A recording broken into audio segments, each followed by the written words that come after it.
The BBC's Jeremy Bowen has spent the day in nearby Irpin, and there are distressing details and images in his report. Russian shelling might break Ukraine's will to fight, but not yet. They had to keep moving. Until the last minute, these families had hung on. Leaving your home, even in a war, is a giant step. They're heading towards the capital, still almost untouched, but only about 10 miles away. She was as dignified as a woman striding to the park. In fact, like all of Ukraine and Russia, they are struggling into a dark future. Ukrainian troops were moving back into Irpin, and this is why its people left.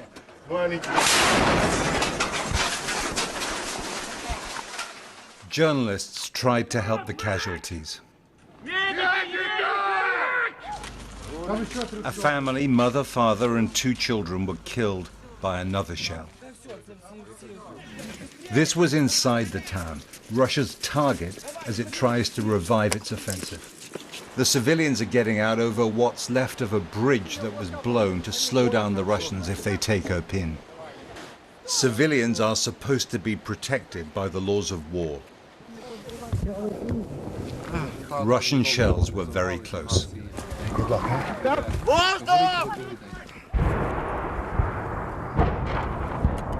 Stopping was not an option.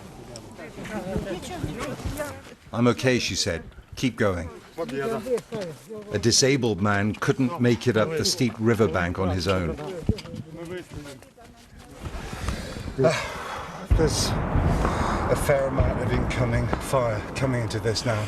Artillery fire. There are loads of civilians around. Families coming out. There's a lady there with her dog following on.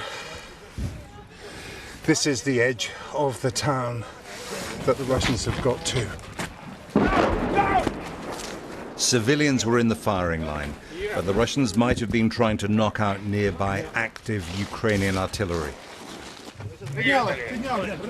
Casualties and evacuees were taken to an assembly point in a suburb about a mile away.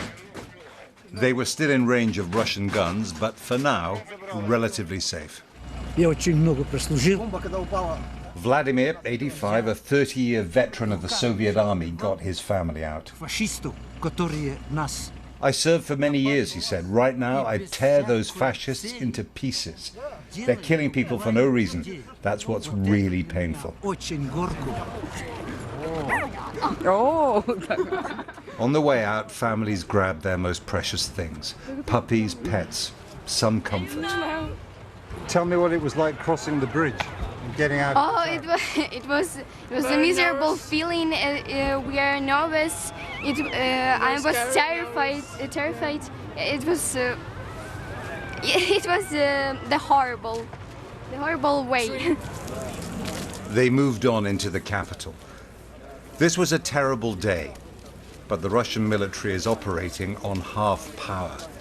If it can build up full momentum, there will be many days worse than this. Jeremy Bowen, BBC News, Kyiv.